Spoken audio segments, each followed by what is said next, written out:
এবং আইএসএফ আসলে আপনার ভবিষ্যতের থেকে আপনার বাচ্চার ভবিষ্যৎ কিন্তু আমরা বেশি সিকিউর করব। কিভাবে না, আপনাদের একটা পড়াশোনার, আপনাদের তো আর পড়াশোনা হবে না, আপনাদের আর স্কুলে নিয়ে যেতে পারবো না, বাট আইএসএফ একটু দায়িত্ব নিতে পারে যে আপনার বাচ্চাকে মিনিমাম আমরা গ্র্যাজুয়েট করব, তারপরে সরকারি প্রচেষ্টায় আমরা একটা ভালো গেইনফুল ওয়ার্ক অর্থাৎ একটা চাকরি দেব দেখা দিচ্ছে। আজকের ভারতবর্ষ ৭৫ বছর হয়ে গেল স্বাধীনতা। আমাদের পরে যে সমস্ত দেশ এশিয়ার তারা স্বাধীনতা পেয়েছিল তারা কোন জায়গায় পৌঁছেছে একটু দেখে নেওয়া যাক ১ মিনিট। আমাদের ভারতবর্ষ ১৯৪৭ সালের ১৫ই আগস্ট স্বাধীনতা পেয়েছে। আমাদের পাশের দেশ বাংলাদেশ ১৯৭১, আমাদের চীন ১৯৪৯, সিঙ্গাপুর ১৯৬৫ সালে স্বাধীনতা পেয়েছে। আজকের আমার ভারতবর্ষ তাহলে এদের থেকে সবার আগে স্বাধীনতা পেয়েছে। তাহলে এবার দেখে নেওয়া যাক আমাদের দেশের মানুষের গড় আয় কত, একজন ভারতীয় মানুষ কত ইনকাম করে per annum, annual income of Indian. একজন ভারতীয় মানুষ কত ইনকাম করে অন্য অন্য দেশের তুলনায়। যখন দেশের তুলনা করতে হয় তখন অন্য অন্য দেশের তুলনা করতে হয়, তাদের দেশের জিডিপি কত, তাদের দেশের ন্যাশনাল ইনকাম কত, তাদের দেশের মানুষের গড় আয় কত।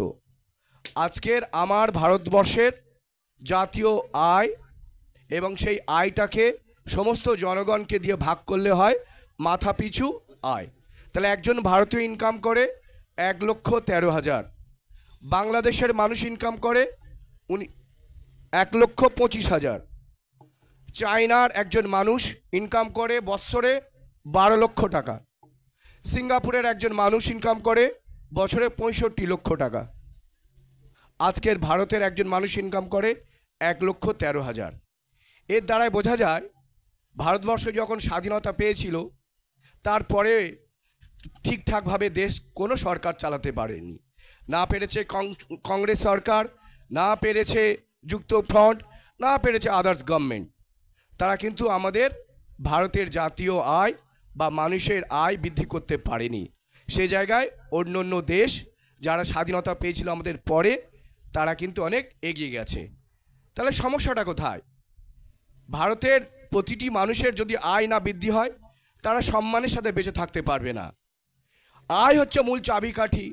দেশটা কত উৎপাদন করবে, কিভাবে তাদের উৎপাদন ডিস্ট্রিবিউশন করবে, এই সিস্টেমটা যদি ঠিকঠাক না থাকা যায় তাহলে দেশের মানুষ দিনের পর দিন গরিব হয়ে যাবে, ভিখারি হয়ে যাবে, দাস হয়ে যাবে। যেমন কোম্পানি রাজত্ব আমাদের ভারতবর্ষে চলেছিল, তেমনি মোদিজির নেতৃত্বে আদানি আম্বানি কোম্পানি আবার কিন্তু ফিরে আসছে, আমাদেরকে কিন্তু দাস বানিয়ে ছাড়বে। কারণ আমাদের মানুষের বেঁচে থাকতে গেলে যে একটা সম্মানের সাথে বেঁচে থাকতে গেলে একটা ইনকাম দরকার, সেই ইনকামটা কিন্তু কোনো ভারতীয়, প্রায় ৯৮% ভারতীয় সেই জায়গায় পৌঁছাতে পারেনি। সেই জন্য আমাদের শ্রদ্ধেয় আমাদের আইএসএফের একমাত্র বিধায়ক, যিনি বিধানসভার একজন নক্ষত্র, তিনি বারবার বলছেন মিনিমাম ওয়েজেস অ্যাক্ট চালু করা। মিনিমাম ওয়েজেস অ্যাক্ট কি? এটা একজন মানুষ আনঅর্গানাইজ সেক্টরে বা ক্যাজুয়ালে বা অন্যান্যভাবে দেশের যারা পরিষেবা দিচ্ছে তাদের বেঁচে থাকার জন্য সম্মানের সাথে ন্যূনতম মজুরি, অর্থাৎ ওই টাকা নিচে গেলে ওই ফ্যামিলিটা বা ওই যুবকটা বা ওই যুবতী তার ঘরের খরচাপাতি চালাতে পারবে না, সেটাকে বলা হয় মিনিমাম ওয়েজেস অ্যাক্ট। তাহলে এই মিনিমাম ওয়েজেস অ্যাক্ট চালু হলে আমাদের পশ্চিমবঙ্গে কারা বেশি উপকৃত হবে? আদিবাসী সম্প্রদায়ের মানুষ, সংখ্যালঘু সম্প্রদায়ের মানুষ, ওবিসি সম্প্রদায়ের মানুষ, এসটি সম্প্রদায়ের মানুষ। কারণ আমাদের এই সেকশনের মধ্যে বেশিরভাগই লোকজন নয় সিভিক পুলিশে আছে, নয় আইসিডিএসের দিদিমণি হয়ে আছে বা অন্য অন্য ক্যাজুয়াল ওয়ার্কে যুক্ত আছে। আজকে আমরা রাজনৈতিকভাবে স্বাধীনতা পেয়েছি ব্রিটিশদের কাছ থেকে। এই রাজনৈতিক ক্ষমতা ট্রান্সফার হয়েছে, ট্রান্সফারটা কাদের হাতে হয়েছে? তারা কি দেশটাকে ঠিকভাবে চালাতে পারছে? আজকের প্রশ্ন।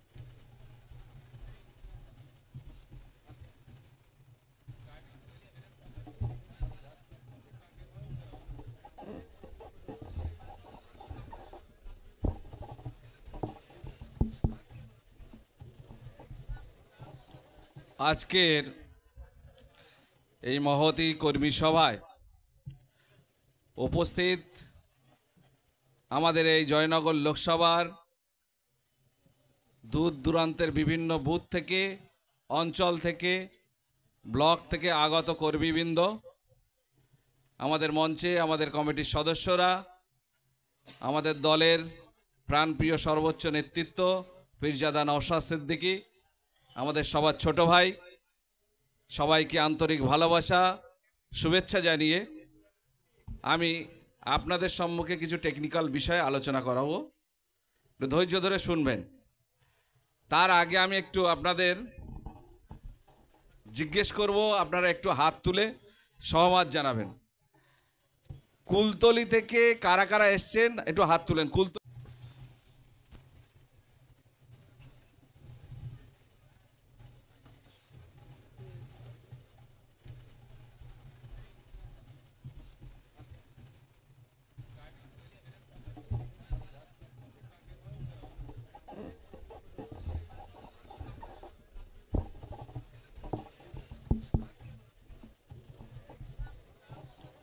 আজকের এই মহতী কর্মী সভায় উপস্থিত আমাদের এই জয়নগর লোকসভার দূর দূরান্তের বিভিন্ন বুথ থেকে, অঞ্চল থেকে, ব্লক থেকে আগত কর্মীবৃন্দ, আমাদের মঞ্চে আমাদের কমিটির সদস্যরা, আমাদের দলের প্রাণপ্রিয় সর্বোচ্চ নেতৃত্ব পীরজাদা নওশাদ সিদ্দিকী, আমাদের সবার ছোট ভাই, সবাইকে আন্তরিক ভালোবাসা শুভেচ্ছা জানিয়ে আমি আপনাদের সম্মুখে কিছু টেকনিক্যাল বিষয়ে আলোচনা করাবো।